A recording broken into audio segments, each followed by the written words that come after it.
Szeretettel köszöntök mindenkit az újabb Indonik Academy Talkon. Ez egy új formátum, még a YouTube élő előadást azt sose próbáltuk ki. Eddig mindig megvolt egy rögzített előadás, amit feltettünk, nyilván nem utómunkáztuk, de remélem, hogy YouTube-on élőben is lehet hallani, utána pedig nyilván majd vissza tudjátok nézni. Amiről ma beszélni fogok, az 3 japán üzleti könyvnek az összefoglalója. Nyilván meg se próbálom összefoglalni, elmondani részleteiben ezeket a könyveket, de megpróbáltam a quintessenciáját kinyerni belőlük. Honnan indult ez a gondolat? Nyilván utólag könnyű összekötni a pontokat, de nagyon szeretek olvasni, és itt az Indoniknál megvan annak a hagyománya, hogy ezekről előadásokat is tartunk. Utólag így végignézve, hogy honnan inspirálódtam, látszik egyfajta globális szemlélet. Miért van ez? Szerintem mi itt Magyarországon egy peremország vagyunk, nyilván rengeteg mindenki különböző behatással van ránk.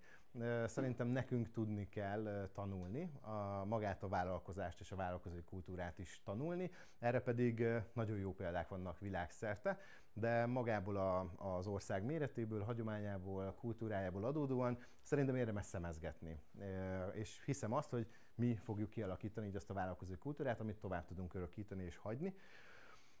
Ezek azok az országok, ahova majd egyszer szeretnénk eljutni, de az mindenképpen már olvastam minden egy jó könyvet és sztorit, és ezek mind megtalálhatók az Indonik YouTube csatornáján. Hoztam nektek egy gondolatot, hogy szerintem mivel érdemes. Ha már itt vagytok és hallgatjátok ezt az előadást, akkor szerintem érdekes lehet nektek a Super Bosses című előadásom, vagy akár a könyv maga is, ami az építő vállalati kultúráról szólt, vagy magáról a Growth Mindsetről. Ebben rengeteg több előadásomban is visszaköszön maga a Growth Mindset. Nagy-Britanniából Sir Richard Branson az abszolút példaképem, aki tipikusan ez a Reform the Red Ocean-ben alkot nagyokat, tehát soha egyetlen iparága sem volt korszakalkotó és korszakformáló, mindig meglévő hagyományos iparágakat formál újjá, és az, ahogy ezeket átalakítja tényleg azokat a vörös óceánokat, az maga egy ilyen zseniális. Másik nagyon jó üzenet az a Wow Your Customer, ami nálunk itt az Indoniknál is egy alapértékünk. Ha megyünk tovább a térképen, akkor Magyarország, hát a menedzsment időm 100%-át Magyarországon töltöttem, és itt inspirálódtam, itt mindenképpen kiemelném az Indonik alapítóját, Csabát. Nagyon sokat tanultam tőle vállalati kultúráról, vezetésről, időmenedzsmentről, ő is több ilyen előadást tart, tényleg javaslom az ő előadásait is megnézni. És az utolsó pötty, az pedig a Dubai Style Leadership, ugye most a dubai csoki, vagy ilyen dubai gigaberuházások különösen izgalmasak Magyarországon. Amit innen lehet tanulni, az a Dubájt tulajdonló család írt egy könyvet, nyilván az egyik sejk, ott a mikromonitoringra hívnám fel a figyelmet, ami nem ugyanaz, mint a mikromanagement, és a Don't Accept Good Enough szemléletre. Na ezek miatt, ha ezekről többet akartok megtudni, akkor nézzétek meg és hallgassátok meg a többi előadáson. Most pedig fókuszáljunk Japánra, és Japánon belül pedig ezt a 3 könyvet hoztam el nektek. Itt van, majd lehet egyesével ki is emelem. Miért Japán? Hogy jön ez az Japán? Egyrészt jó könyvek ajánlásokat kaptam, másrészt, ha már az egyikkel belástam magam, akkor kicsit mélyére mentem, hogy miért is.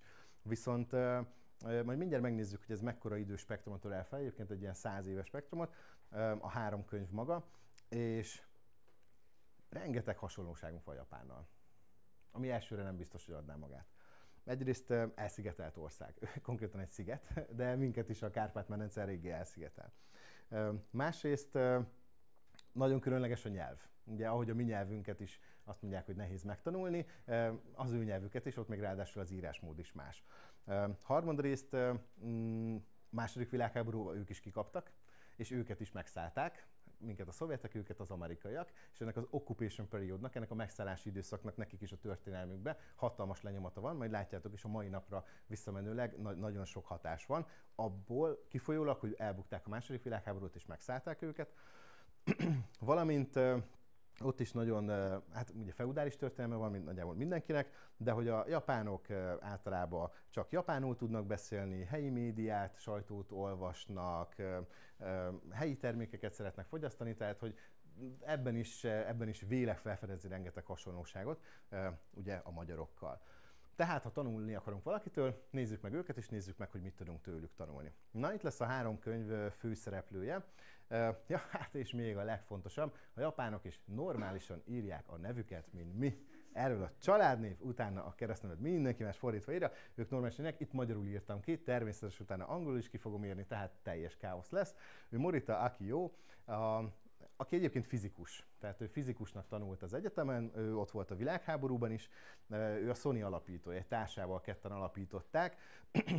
A Sony-t, hát a legjelentősebb eredményei a Walkman, CD, Discman, ezekről hoztam képet. Biztos, hogy mindenkinek megvannak már ezek a termékek. Például egy érdekesség, hogy tényleg a mentés gombnak a 3D-s verzióját, a floppy diszket, azt ők találták ki ebben a méretben, és ez terjedt el a világon, tehát hiába az IBM is kitalálta a floppit, először a technológiát, ők találták ki azt, hogy ez hogy terjedt el a világba. Igen, a következő főszereplő Iwata Satoru, meg se próbálom helyesen kiejteni a nevét, jó? Csak megpróbáltam arra, hogy rájöttem, hogy 3-szor elgépeltem, mire megpróbáltam kiejteni. Most látjátok, hogy nagyon fiatalon elhunyt rákban. Ő egy játékfejlesztő, szoftverfejlesztő, mindjárt hozok róla még részleteket, és a Nintendo-nak a harmadik CEO-ja, a harmadik ügyvezetője, tehát ő nem alapítója a Nintendo-nak.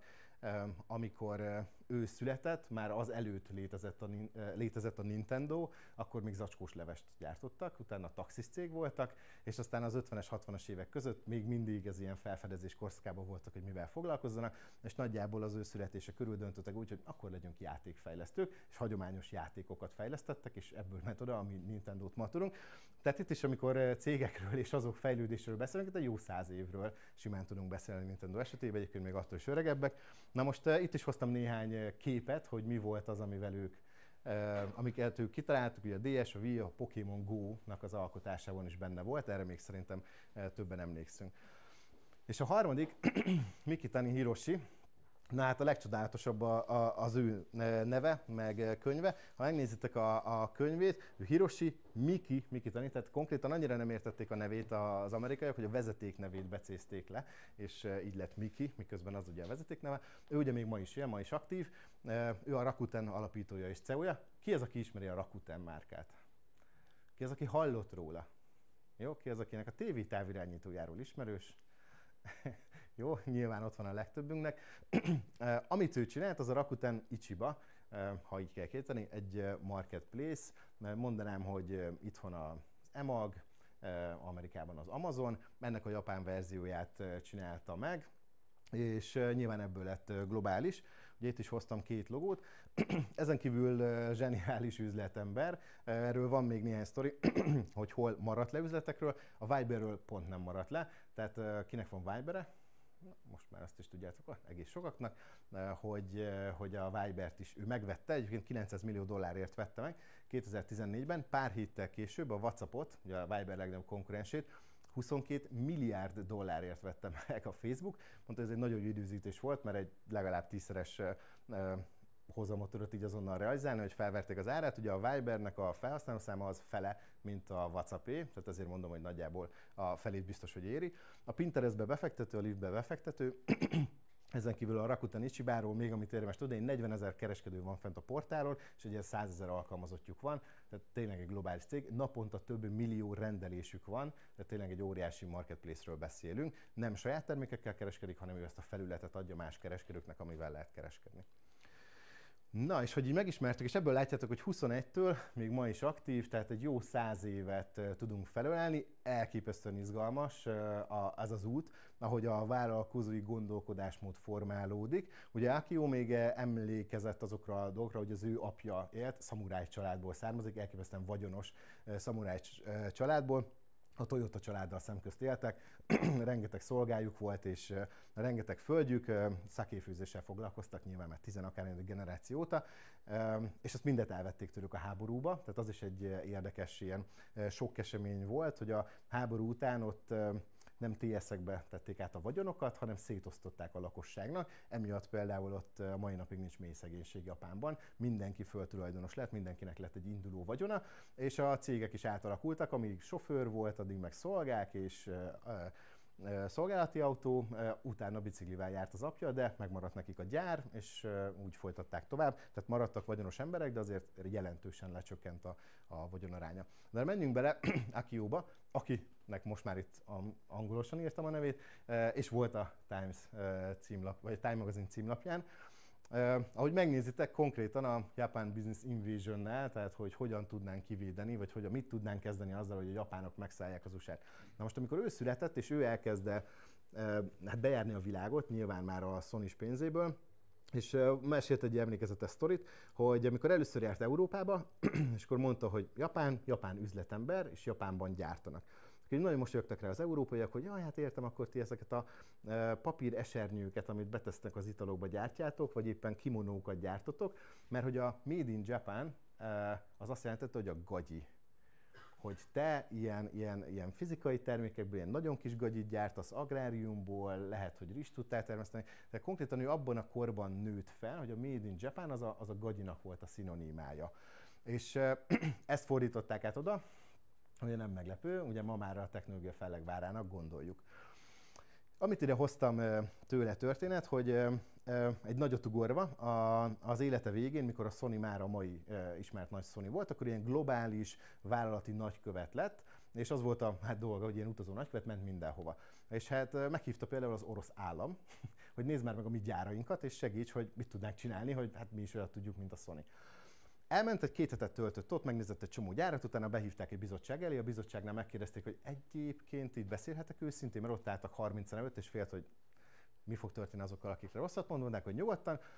Mondta, hogy ő semmit nem szervez neki az oroszoknak, mert egy 10 évvel legalább le vannak maradva a Japánhoz képest. Annyira bumfordi, gagyi termékeket gyártottak, de azt megígérte nekik, hogy kiszervezni nem fog semmit oda a Sony, viszont ha küldenek neki termékeket, akkor az ő mérnöki elküldik, hogy ezt hogyan lehetne fejleszteni. Ezt meg is tették el, és küldték egy több 10 oldalas anyagot küldtek vissza az oroszoknak, hogy mivel lehet fejleszteni. A másik érdekesség, hogy elhívta Kína is. Most az a Kína, ami ugye a gagyi Kína, ott is tettek 2 hetes körutat, bevitték a gyárakba, és utána a mindenféle fejlesztési innovációs bizottságok elé, és maga a miniszterelnök is leült vele, és megkérdezte, hogy na, akkor most mit csináljunk. És mondta, hogy elképesztő az a pénz, amit beletettek abba, hogy megvették a legújabb technológiákat mindenhonnan világból, és senki nem tudja használni.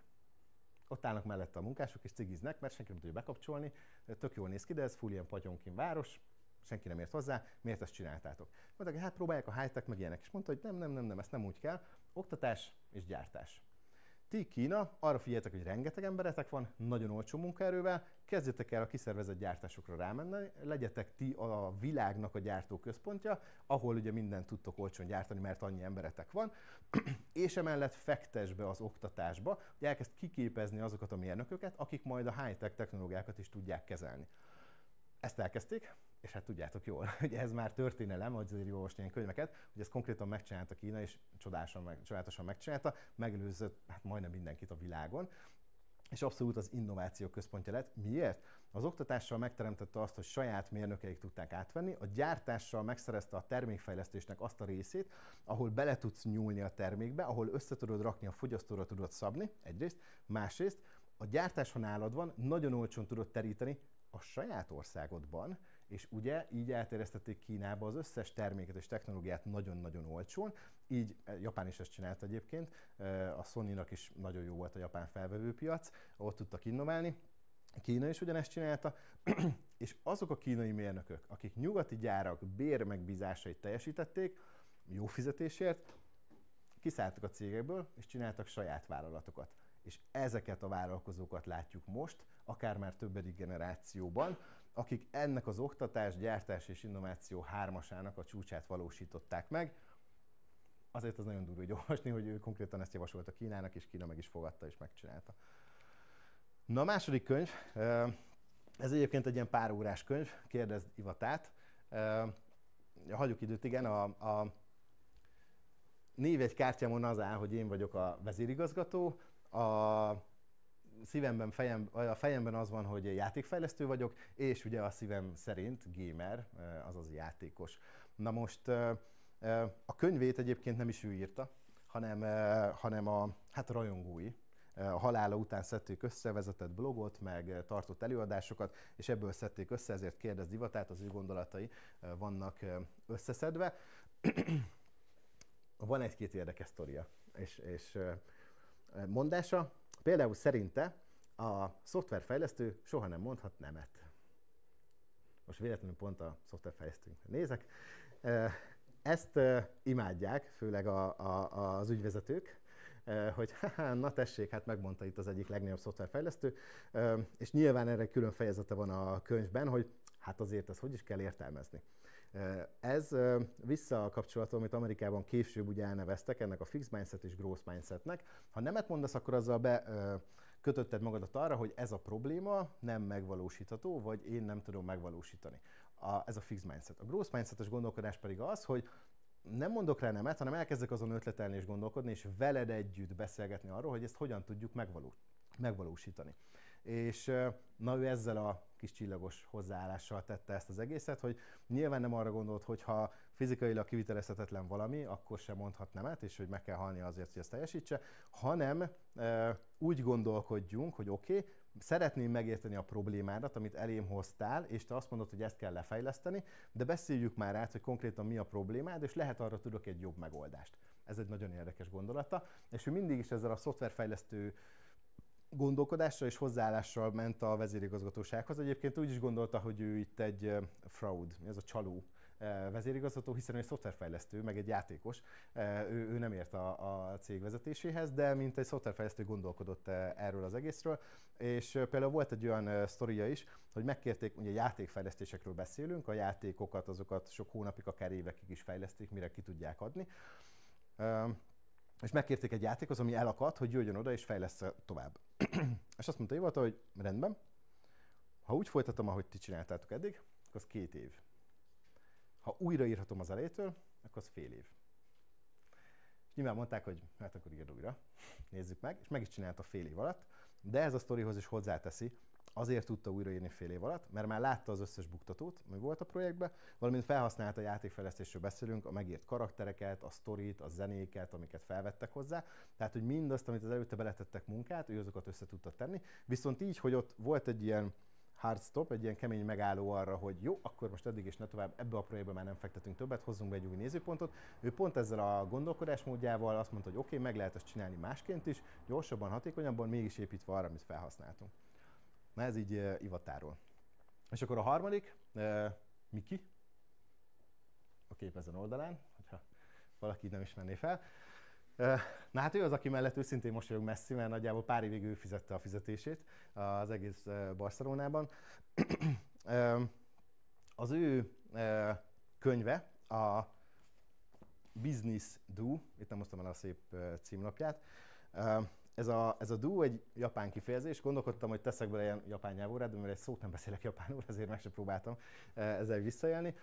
A do-t viszont azt már többször hallhattátok ti is. Ha azt mondjátok, hogy aikido, judo, ez a do maga, ez egy utat, ösvényt jelent, egy megvalósítási módot, egy rendszert, egy gondolkodásmódot. És a business do az annak az üzleti filozófiának és működésnek az összefoglalása, ahogy ő él és dolgozik, ugye a mai napig, és nyilván az ő cégében ez egy kötelező olvasmány az új belépőknek, sőt, általában már előtte elolvassák a kollégák. Igen. Na neki a Business Do-ba össze van szedve, nem mondom meg mennyi, 60-70 szabály, ami szerint így érdemes a cégedet irányítani. És csinált egy Chapter Zero-t, egy 0. fejezetet, amit minden elé tett. És ezt le is írta, hogy így megvolt neki, meg így nagyjából próbált priorizálni, de persze mindegyik ugyanolyan fontos, és nincs sorrend, de a 0 az kifejezetten a legelejére akarta tenni. És mi a 0? A 0 az, minden hétfő reggel takarítsd le az asztalod. Nagyon bagatelnek tűnik, de hogy ez náluk egy szabály céges szinten.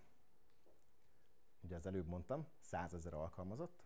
100 000 alkalmazott minden hétfő reggel azzal kezdi az irodában, hogy letakarítja az asztalát. Ez nem azt jelenti, hogy így nagyjából végig törlöm, ahol éppen érem, hanem az asztallábakat, a széknek, a görgőjét, mindent körbe takarítani.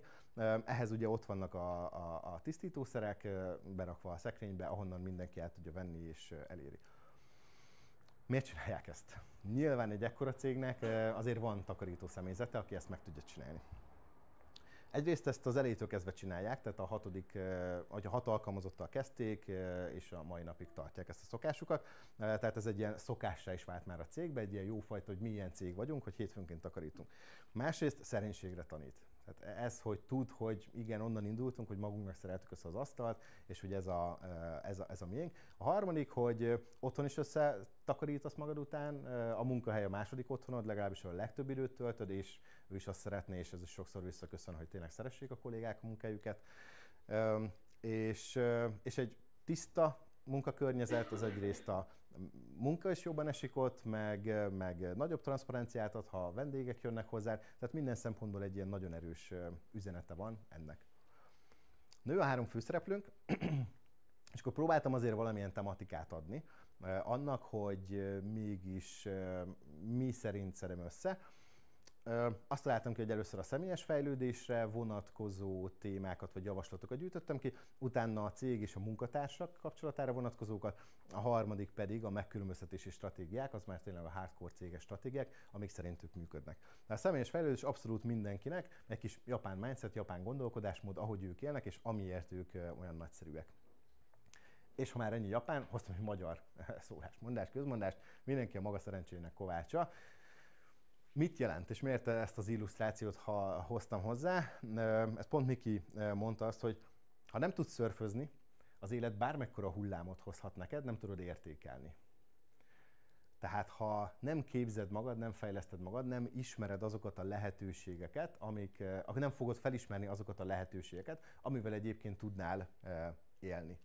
És ez egy kicsit visszavezet arra, hogy igenis, te a saját szerencsédnek vagy a kovácsa, te magad vagy felelős azért, hogy sikeres vagy nem sikeresen tudsz élni.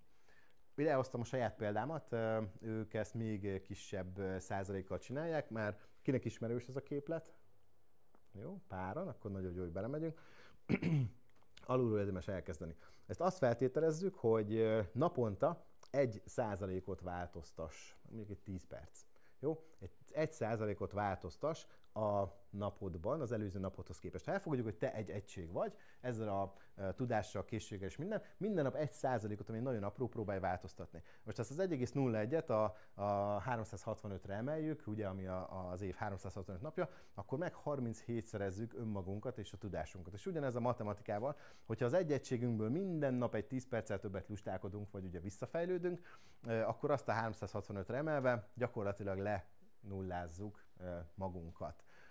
Ez annak az üzenete, hogy tehát tényleg az apró lépések tudnak segíteni, és tudnak nagyon fontosak lenni. Ha vesszük mondjuk mindenki által ismert dolgot, a testedzés, ott is az első hónapban nem látszik semmi, de a 8 hónap után már biztos, hogy látható lesz a változás, viszont hogy jutsz el a 8 hónapig? Úgy, hogy minden nap vagy minden héten megteszed azokat az egy-egy lépéseket. Itt ez a legfontosabb üzenet, hogy az apró pici lépésekkel is hosszú távon, és a hosszú táv akár egy év is óriási hatást tudsz elérni önmagadon. Ez egy magyar sztori. 40 szüret. Van egy kedvenc borászom, Gál Tibor, Gál Titi Egerből, és amikor Covid volt, akkor ugye a borászokat nagyon megcsapta, mert mindenféle forgalmukat ugye legtöbbet viszonteladókon keresztül értékesítenek, és akkor ők hirdették meg azt, hogy aki vesz a webshopból egy bizonyos összeg fölött, akkor online borkóstolót lehet tartani, és hát ez egy zseniális élmény volt, és feleségemmel otthon berendeltük egy rekesz bort, és akkor hát megbontottunk egy csomó palackot, nyilván aztán el kellett fogyasztani, de hogy a borkóstolón az volt a lényeg, hogy minél többet tudjunk inni, lehet emiatt is maradt meg zseniális élményként, de hogy online pedig bekapcsolódott a borász Gál Titi. És volt egy olyan gondolata, ami Covid óta nagyon-nagyon velem maradt, hogy neki életében 40 szürete van. Ennyi, és nem több. 40 nyarat tud azzal tölteni, hogy az évben megtermett szőlőt leszüreteli, és akkor azt elkészíti borrá. Tehát ő 40 szüretből tud nagyon erős gondolat, hogy mennyi időnk van, és azzal jól sáfárkodjunk el, viszont hozzátett egy másikat, hogy ő ebben a 40 szüretben nem csak a saját csúcsborát szeretné megalkotni, hanem ő arra is gondol, hogy milyen borászatot és szőlőtőkét fog hagyni a lányára, akinek szintén lesz 40 szürete. És a lánya milyen előnnyel tud majd kezdeni, ahhoz képest, ahogy ő kezdte. Egyébként hirtelen tragédiával elhunyt az apja, és nagyon fiatalon kellett átvenni a borászatot. Tehát ez is így, ebben lehet egy ilyen lenyomat, hogy ő mit tud majd adni a következő generációnak, és szó szerint az ő családjában a következő generációnak, amivel a lányának a 40 születe már fejlettebb, sokkal többet ki tud hozni belőle. És ugye a japánok gondolkodásmódja, gondolkodj visszafelé. Ha a halálodtól indulsz el, akkor abba gondolj bele, hogy milyen örökséget szeretnél hátrahagyni, mi lesz az hát tényleg a legacy, az örökség, amit te hátrahagysz, miről fognak rád emlékezni. Erre is ugye van az a mondás, hogy a barátaink a túlórára nem fognak emlékezni, de a grillen odaégetett szűzérmére igen. Tehát, hogy mire is figyelünk. Viszont ha innen kezdesz el gondolkodni, és ehhez vannak egyébként tök jó ilyen papír alapú térképek, hogy felrajzoltad az életedben, hol állsz és hol értél el, szerintem egy nagyon erős gondolat, hogy ebből is próbáljunk így visszagondolni, mit szeretnénk elérni, hol járunk az úton, és visszatekintve az előző szlájdra, a mini sikerekkel motiváld magad ezen az úton, hogy igen, ma is megtettem az 1%-omat, egy év után már elértem egy bizonyos szintre, és ezzel tudod magadat végigvinni az úton.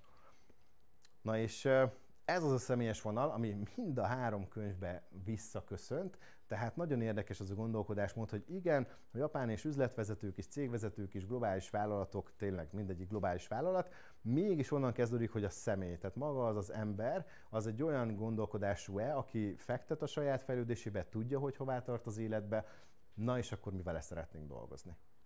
És akkor itt jön a munkatársak, és akkor ide hoztam néhány példát. A Sony és a munkatársak. Egyrészt itt a háború, ugye a második világháború után az amerikai occupation, az hozta azt, hogy a földet, azt már mondtam, hogy elosztották mindenki között, másrészt pedig a cégekre rákényszerítették azt, hogy élethosszig tartó munkaszerződést kell adnod a dolgozóidnak. Na ez milyen már, ez hogy hangzik? Tehát innentől kezdve, aki nálad dolgozott a háború előtt, és ugye elmentek katonának, nyilván, mindenkit vissza kell venned, de úgy, hogy az élete végéig alkalmazod. Ennek a hatása egy csomó minden Japánnal kapcsolatos dologba visszaköszön, amikor azt hallod, hogy ő úgy mutatkozik be, hogy Rabmáti vagyok a Soprentertől, mert neki a cége az ugyanúgy az élete része, és az egész életét itt fogja tölteni. És ez is benne van, ez mind a háborúnak egy öröksége. Két irányba indulhat el, de az ő gondolkodásmódukkal hogy indult el? Jött egy válság. Válságban mi történik? Sony termékeket nem vásároltak, tehát senkinek nem kellett ott, hogy arra rádió vagy zenelejátszó eszközök, vagy egyébként egy csomó háztartási elektronikát is gyártottak. Hát azt mondták a gyárakban dolgozóknak, hogy hölgyek, urak, mindenki menjen haza. Nem fogjuk bekapcsolni a gépeket, nem fogunk gyártani, nem vesz senki semmit. Hát a munkások hazamentek, nyilván tudták, hogy a fizetés jönni fog, hiszen életük végéig tartó munkaszerződésük van. De amikor hazaértek, a párjuk mit mondott nekik? Figyelj, a céged bajban van. Te pedig itthon nem csinálsz semmit. Hogy képzeled ezt? Menj vissza és segíts. És visszamentek az emberek, és ugye többfajta reakció volt, 2 érdekeset emeltem ki. Valaki visszament füvet nyírni. Ott van egy gyár területe, bevitte az otthoni kis fűnyírőját, és elkezdte lenyírni a füvet, hogy amúgy majd, ha beindul, akkor legalább ezzel már nem kell törődni, ez már meg lesz. Vagy ugye takarítottak, rendet raktak, laktároztak, átrendeztek dolgokat, mindet önszántukból. A másik, nagyon érdekes volt, az elektronikai boltok. Elmentek a dolgozók elektronikai boltokba, tehát most mondjuk egy MediaMarktot képzeljetek el, egy ilyesmi elektronikai boltba, és azt mondták, hogy jelentkeznék ingyen dolgozni nálad, és segítek neked eladni Sony termékeket. Hiszen én ott dolgozok, ott vagyok mérnök, vagy ott vagyok a gyári dolgozó, nagyon jól ismerem ezeket a termékeket. Ha bejön valaki, én biztos, hogy el fog adni neki valami Sony terméket. Hát mit mondott a kereskedő? Természetesen gyere be, hát tök jó, mekkora biznisz ez nekem. Nem kért fizetést, hiszen a Sony-tól már kapott fizetést, tehát nem akart ezen 2 nyerészkedni rajta, és tudta, hogy ha eladja a boltnak a Sony termékeit, akkor az majd rendelni fog újra a Sony-tól termékeket, amit megint eladhat, és ezzel akkor majd a Sony-nak újra be kell kapcsolni a gyártást, és akkor ő visszamehet dolgozni a munkahelyére. Nagyon érdekes gondolkodásmód az oda-vissza kölcsönös tiszteletről.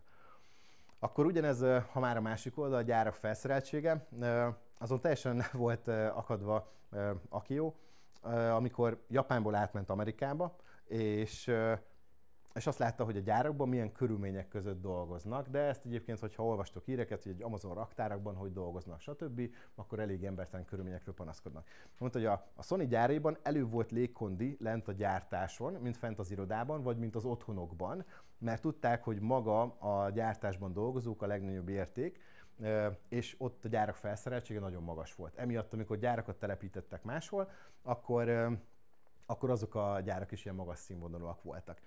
Csak még néhány érdekesség gyárak telepítéséről. Lady Diana-val adta át a brit gyárukat, mert nem ért rá a királynő. Mekkora sztori, és közös fotó, meg ilyen kis plakett is van nekik erről, valamint mondjuk arról még később beszélek én az amerikai, meg japán elnökökkel, meg talán, hogy amikor meg akarta ismerni a célpiacot, ugye az USA, a legnagyobb felvevő piac a világon, akkor azt mondta, hogy kiköltözik családostól, hiszen akkor fogja megismerni a helyi kultúrát, ha ő is ott él. Na most csak ő beszélt angolul, se a felesége, se a gyerekei. A gyerekeinek mondta, hogy nagyon sírós nyaruk volt, mert betette őket a summer campbe. Hát onnan úgy jöttek, hogy beszéltek angolul. De mondták, hogy ők voltak az első japán gyerekek, akiket az amerikaiak láttak. De akkor még nem ez a nagyon divers kultúra volt, hanem az első japán gyerekeket látták, és nyilván ő vagyonos ember volt. Fifth Avenue-n egy ilyen 12 lakásos apartmanba költöztek be nyilván, tehát hogy ezen a szinten kell elképzelni őket. De hogy például ugye ők még akkor nem Instát vagy TikTokot pörgettek, hanem mit csináltak a sok szabadidejükben? Könyvet írtak. Ő például írt arról egy könyvet, hogy hogyan kell bevezetni egy japán vállalatot az amerikai tőzsdére. Ez volt az első ilyen könyv, mert ők csinálták meg először ezt, hogy ezen végigmentek, ezt leírta egy könyvbe, és ez ilyen bestseller lett, konkrétan az amerikai elnökkel, meg a japán miniszterelnökkel is közösen turnézták körbe, hogy na nézzétek, így kell összehozni az országainkat, itt van rá egy megoldás. A felesége pedig írt egy könyvet, ha már ott volt nekik a nagy apartman, és mindig vendégeket vártak, hogy milyen ez a japánként, hogy kell az amerikaiakat vendégül látni, és erről írt egy könyvet, meg amúgy többet is, és ilyen hatalmas celebrity híresség lett a felesége, mindenféle talkshowba hívták meg mindenhol, tehát ilyen nagyon híres lett, hogy itt jött valaki, aki átment az óceánon, és elmondja, hogy milyenek ezek az amerikaiak, és otthon, mivel a japánok japánul tudnak, és japán médiát fogyasztanak, ezért ő otthon nagyon népszerű lett, és persze hirdette azt, hogy tanuljatok meg angolul. Na még egy utolsó sztori, az USA-ba kimentek, és akkor ugye ott a beszerzők szerzik be a termékeket, és az egyik beszerző azt mondta, hogy neki 100 000 termék kellene. Akkoriban ők 10 000 terméket tudtak gyártani havonta. És akkor jött ez a beszerző, és azt mondta, hogy tök jó az árad, figyelj, és 100 000-et kérek havonta. Mondta, hogy hát mi 10-et tudunk. Jó, menj haza, gondold át, hozz vissza a matekot, és beszéljük át. Oké. Hazament, visszament. Másnap azt mondta, figyelj, 10 000 termékre az egység áram 1. 20 000-re 1,1. 50 000-re 1,3. 100 000-re 1,5. És nézett a beszerző, hogy ő még életében nem hallott ilyet. Hát pont az a lényeg, hogyha én többet veszek, akkor olcsóbban kapjam meg. Miért adod ezt többért? És mondta, hogy hát nekem itt van egy olyan háttér és kultúrám, hogy én most 10 000 termék gyártására vagyok berendezkedve. Ha nekem 100 000 terméket kell gyártanom, akkor az mit jelent? Fel kell vennem embereket. Most ha én felveszem őket, akkor az életük végéig akarom őket foglalkoztatni. Kell ehhez gyártóberendezés. Ha építek egy gyárat, az nagyon sok hitelje jár, évekig, évtizedekig kell fizetnem. Ezt a fajta felárat, amit ebben nekem bele kell pakolnom, ezt fizest ki nekem azzal, hogy a termék árára kifizeted, és nézd meg, még kedvezményt is adtam hozzá. Nagyon kacagott rajta a beszerző, és azt mondta, hogy rendben, akkor 10 000 terméket rendel meg, tehát akkor nem fog feljebb menni, mint az ő gyártó kapacitása, de természetesen aki is értette így a célzást, és elkezdtek beruházni, és hát ebből lett a Sony az, ami, hogy több beszerzőtől szépen fokozatosan növelték a gyártásukat. Jó. A Rakuten. Miki azt mondja, hogy kétféle ember van, sikeres és sikertelen. Most beszéltünk erről. Na most a sikerest azt különbözteti meg, hogy ebben a három dologban nagyon egyensúlyban van. Mit jelent a motiváltság? A motiváltságot, hát én próbáltam így lefordítani, ez mindset és passion for work. És mi a te passioned a munkádhoz? Tehát az, hogy gazdag akarsz lenni, az, hogy sikeres akarsz lenni, az, hogy híres akarsz lenni, tök jó, csak legyen valami motivációd, amivel a munkához állsz. A tudás az a szaktudás, amivel rendelkezel. Hogy te szoftverfejlesztő vagy, hogy te könyvelő vagy, hogy valamilyen szaktudásod van. A készség pedig ezek a skillek, soft skillek, ugye ezek a tanulható készségek, egy kommunikáció, egy tárgyalástechnika, egy nyelv, ezek a készségek. És az ő üzenete az, hogy a legfontosabb a háromnak az egyensúlya. És ebben szerintem nagyon sokan meg tudnak borulni. Amikor azt látod, hogy valakinek óriási a tudása, és nagyon ügyesen szedi magára a skilleket, és egyre értékesebb, de a motiváltságát elvesztette, akkor minek vagyunk együtt? Vagy hogy elképesztően motivált, és lehet, hogy van valamilyen alaptudása, például most mondjuk legyen egy könyvelő, és hogy nagyon-nagyon motivált, de semmilyen kommunikációs készsége nincs. Nem tud nyelveket beszélni, akkor megint ki fog billenni az egészből, nem tudja átadni a tudását a többieknek, nem tudja megértetni magát a csapatmunkában, és akár egy globális cégnél, ugye ha angolul nem beszél, akkor az ugye visszás. Egyébként a Rakuten volt az, ahol sikerrel megcsinálták az angol, mint hivatalos cégnyelv bevezetését. Erről is csomó cikk, tanulmány, még szerintem külön könyvük is van. Ő átverte ezt azon a japán kultúrán, aki nem tudok nyelveket, nem tanulok, mert nekem jó a japánul, azt, hogy mindenki angolul beszél, bent az irodában és nyilván ír és meetingel, tehát hogy ezt át tudta venni, és ez is kellett ahhoz, hogy nyilván ezt a globális céget fel tudja építeni. Ezt egyébként 1 év alatt csinálta meg, az volt az év szava, mindenki tanuljon angolul, és akkor az volt a küldetésük, és megcsinálták, és akkor is fontos volt ez a 3-as, hogyha valakinek az a készség hiányzott, hogy meg tudja tanulni a nyelvet, akkor attól elbúcsúztak. Egyébként Miki pont már az új generációs, láttátok, vállalkozó, ugye már 65-ben született, nagyon fiatal, és ő már nagyon sok amerikai gondolkodásmódot átvett. Aki jó, még a Sony is, ő azt mondta, hogy el sem tudja képzelni ezt, hogy kirúgnak embereket, meg leépítések, meg válságokra, így reagálunk. Miki, hát ő el tudja. Tehát ő már átvette ezt az amerikai gondolkodásmódot, ő azt mondta, hogy ha ez a 3-as nincs meg valakiben, akkor ő jobban megtalálja majd a sikereit máshol. Jó, időt nézem, jók vagyunk. Na, és akkor menjünk rá a céges stratégiákra, megkülönböztetési stratégiák. Próbáltam itt is egy sorrendet tartani, és kezdjük a Sony-val. A baloldali TC50-es cassette recordert lehet nem ismeritek fel. Azt meg se kérdezem, kinek volt ilyen, ki látott már ilyet? Hát nyilván senki. Jó, a Walkman azt szerintem már igen. Ott meg nem teszem fel, az, hogy ne fedjük fel, hogy ki hány éves, de szerintem ilyet láttunk páran, meg volt is. Ugyanaz a termék, egyébként csak látszik rajta az évek, meg az innovációk. Na most a Sony nagyon hisz az innovációban, nyilván az árbevételének a 6%-át fordítja kutatásfejlesztésre, amúgy érdekesség, mi a Sopranternél is.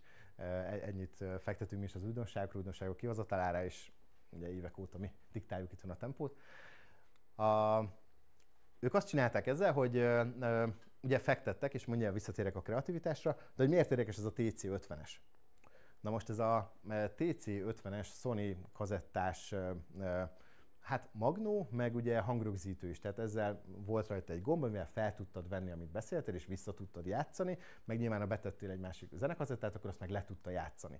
Na most ezt a kazettás magnót, ezt az Apollo programban használta az USA, Kennedy elnök alatt, ezt vitték fel a Holdra. Tehát ez a fajta kazettás lejátszó volt az, ami az összes Apollo utazásnál, ott volt az űrhajósoknál, és ugye ezzel szálltak a Holdra is, pontosan ebből a 2 célból, hogy rögzítsék, hogy mit csinálnak, és legyen róla egy memo, hogy ezt csináltam. A másik pedig, hogy zenét hallgassanak. Na most ugye van az a híres mondás, tudjátok, hogy az USA milliókat fordított arra, hogy a golyóstól működjön a világűrben, míg az oroszok meg grafitceruzát használtak. Tehát tényleg rengeteg pénzt fordított az USA arra, hogy ilyen zéró gravitációs környezetben tudjanak működni eszközök, de ezt a kazettás magnót, ezt bementek egy elektronikai boltba, levették a polcról, bevitték a laborba, megnézték, működik zéró gravitációba, tökéletes, ebből kérünk még 10, meg vagyunk. Semmi köze nem volt hozzá a Sony-nak.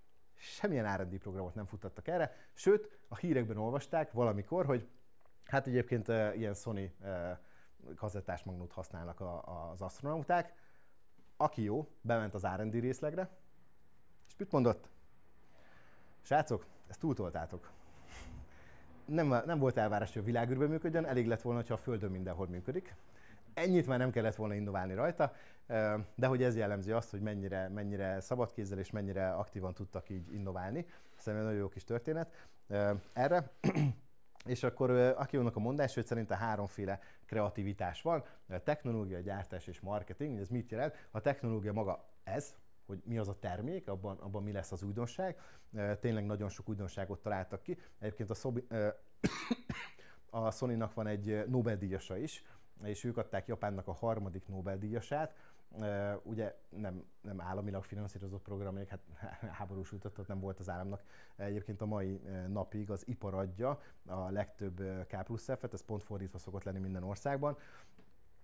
Náluk az iparban fektetnek annyit a K+F-be, hogy onnan jönnek ki akár a Nobel-díjas tudósok is, és utána valamilyen igazgató is lett az a Nobel-díjas tudós, tehát maradt az üzleti szférában. Na, ez a technológiai kreativitás, hogy kitalálod ezeket a dolgokat, a gyártás, ez a Product Planning Operation fajta kreativitás, hogyan tudod ezt jó minőségben, megbízhatóan, nagy mennyiségben gyártani, ez a fajta kreativitás. A harmadik meg a marketing kreativitás, hogyan tudod ezt eladni, ugye nagy volumenben, világszerte mindenhol. Ha a kreativitásról beszélnek, akkor ők erről beszélnek. Jó. A következő, hogyha elfogadtuk, hogy fontos számunkra az innováció, kreativitás, akkor nézzük meg, hogy a mi tevékenységünk mellett milyen többletértéket nyújtó szolgáltatást tudunk, azaz value added service-eket. Na most itt is küzdöttem egy kicsit a fordítással, most nem az angol miatt, hanem hogy ennek nagyon sok értelmezése van, és szerintem ez a legjobb magyar fordítása annak, ahogy ők értették. Elhoztam példának a Rakuten Ichiba oldalát, segítségül angol fontkészlettel, tehát nem a japán karakterek vannak mindenhol, ami nem kép, hanem angol betűket, vagy angol szavakat olvashattok ott. Most így néz ki az ő marketplace-ük ma, vagy tegnap, tehát hogy szerintem ma is, max az akciók változtak. És mik itt a tanulságok? Ugye a value added service azt jelenti, hogy a fő tevékenységedhez folyamatosan hozzáadsz olyan extra hozzáadott értékeket, és ugye szolgáltatásokat, ami többletértéket nyújt a kereskedőnek. Ha ugye ők is pont kereskedelemben vannak, mint mi, ShopRenter példát akarom mondani, akkor mi, mint bérelhető webáruház platform, segítünk az ügyfeleknek Google Ads szolgáltatással, hogy behozzuk a forgalmat magára a webáruházra, ott konvertáljuk ugye vásárlókká, és utána a ShopRenter Go-val még segítünk a csomagküldésben is, főleg azoknak, akik az elején járnak az útnak. Tehát ez az, ahol azt mondod, hogy van többletértéket nyújtó szolgáltatásod, hiszen azon túl, hogy egy webáruház platform vagyunk, kinyúltunk más területekre is, amivel többet tudunk hozzátenni. Jó. Viszont ha vannak ilyen szolgáltatásaid, akkor nagyon fontos, hogy mi adja a marginodat, mi adja a profitodat, hol van pénz, és abba fókuszálj és arra figyelj. Most volt egy nagyon érdekes gondolata, ugye ők marketplace, ahogy mondtam, 40 000 kereskedő értékesíti a termékeiket egy felületen, tehát nem saját webshopokon, hanem ezen a marketplace-en. És ők ezt elemzik évtizedek óta, hogy mi a kereskedelemnek a kulcsa, a központja, mi az az érték, ami köré fel kell fűzni ezt, és ő azt mondta, hogy szórakoztatás.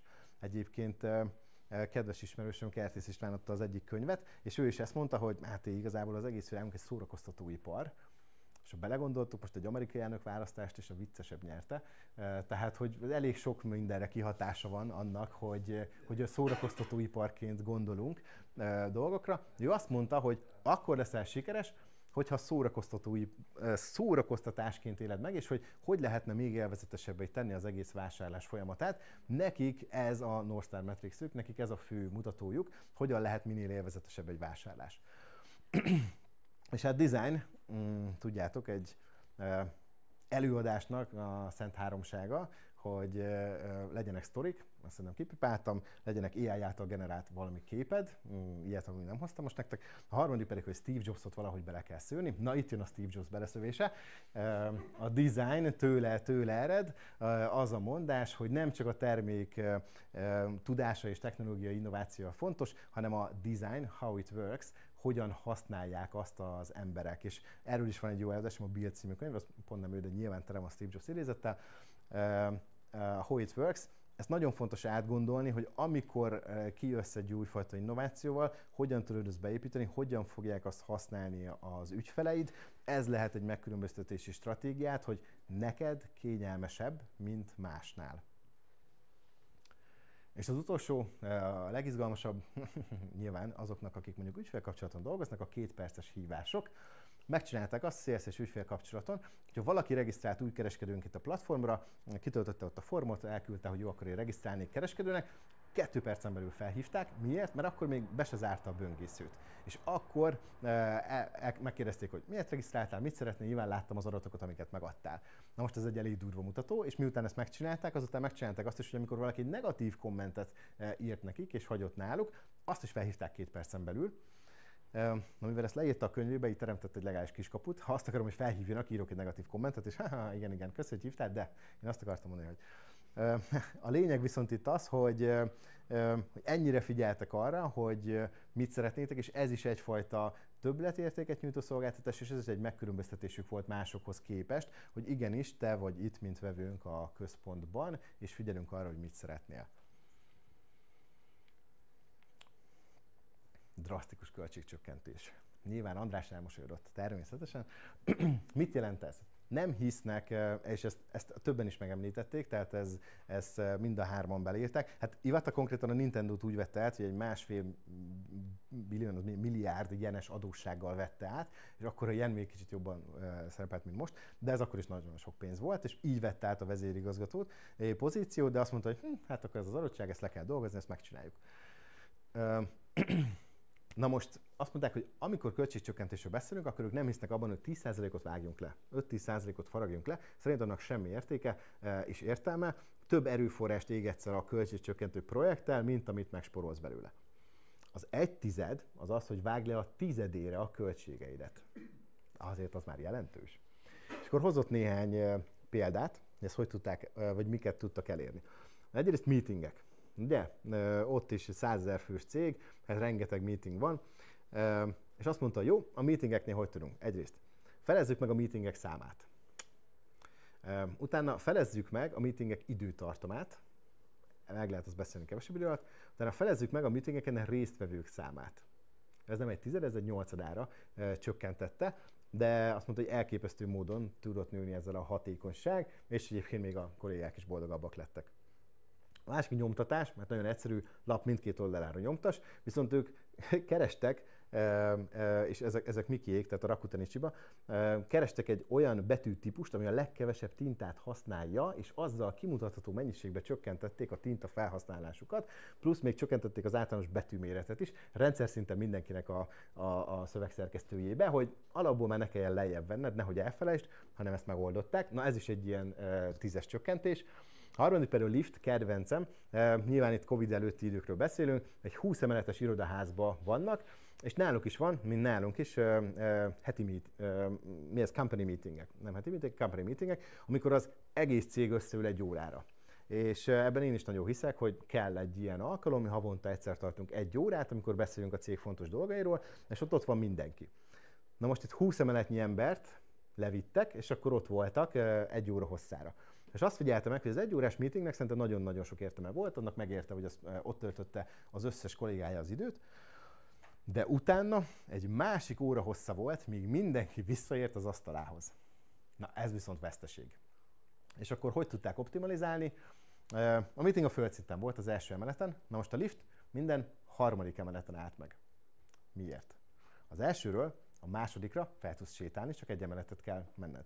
A 3. megállt a lift, na onnan meg a 2. le tudsz sétálni, és a 4. is fel tudsz sétálni, tehát megint a 6. állt meg a lift, és akkor onnan is 1 lesétáltál, 1 felsétáltál. Így le tudták csökkenteni a céges meeting utáni asztalhoz visszakerülés idejét 10 percre. Azt mondta neki, ez elég, és ez is egy ilyen nagy költségcsökkentés volt, amíg ezt kitalálták, megszervezték, és utána meg egyszerűen csak mondták, hogy a liftbe mindig a 3. emeleteket nyomhatjátok meg, és ennyi úgy működött. És az illusztráció, amit ide hoztam óriásiban, az nyilván a képernyő, próbáltam 1/10-ére, sőt még kisebbre koncentrálni, a post-itet.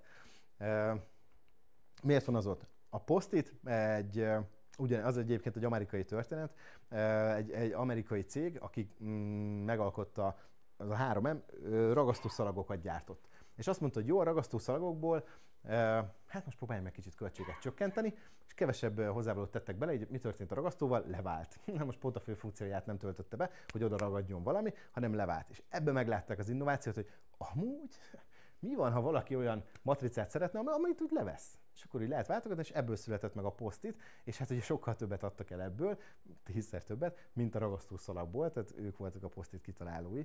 Ez is pont egy költségcsökkentő projektből jött. Jó. Menjünk, még az utolsó 2. Hallgass meg mindent.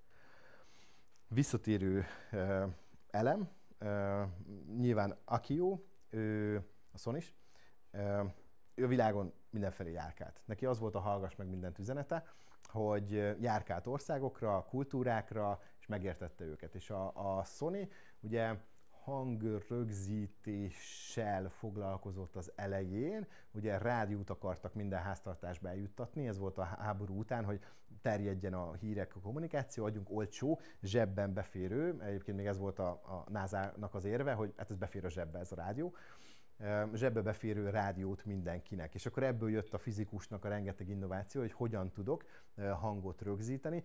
Tehát ők nagyon sokat dolgoztak, mi a hangzásnak a csúcsa, nyilván a zene.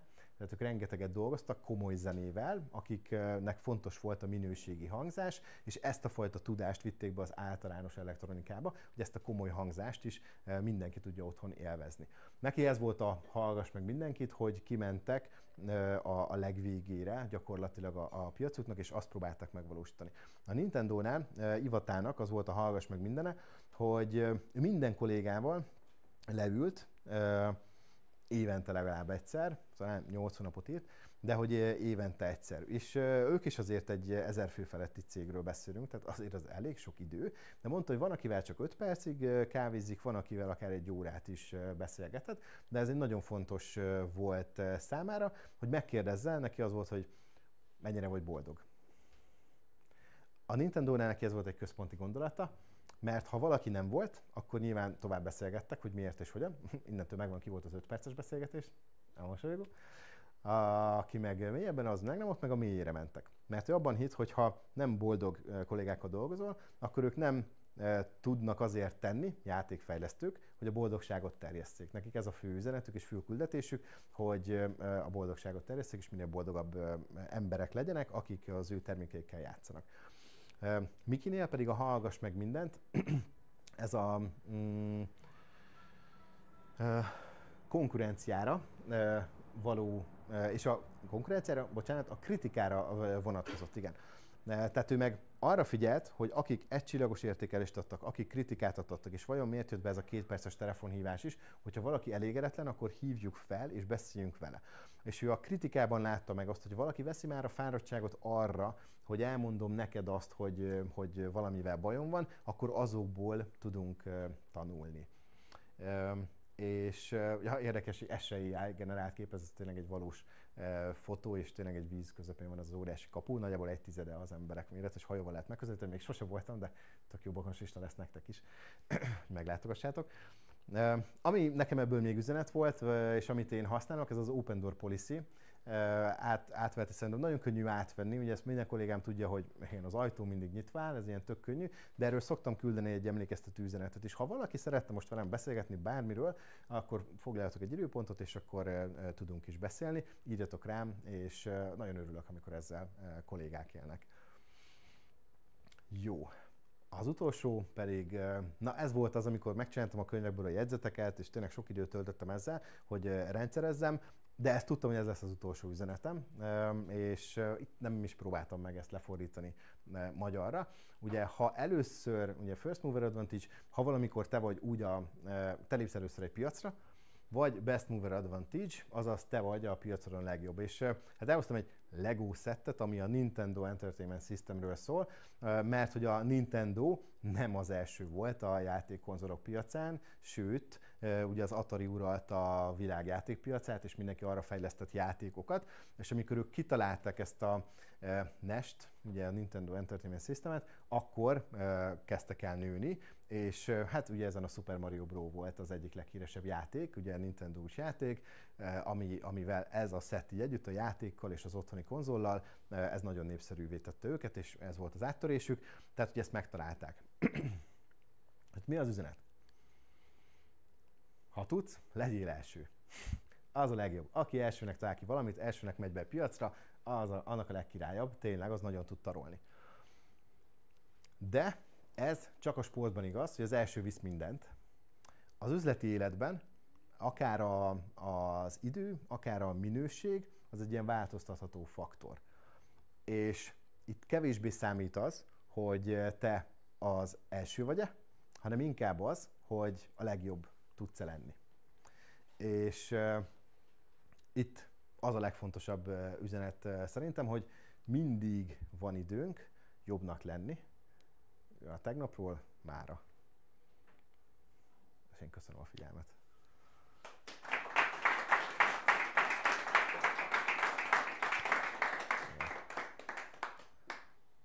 Tartottuk az időt is.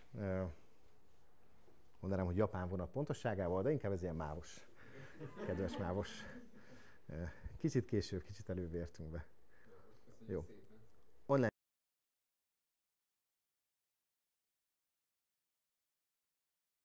Köszönöm szépen mindenkinek, hogy itt voltatok. Kíváncsi vagyok, nektek van-e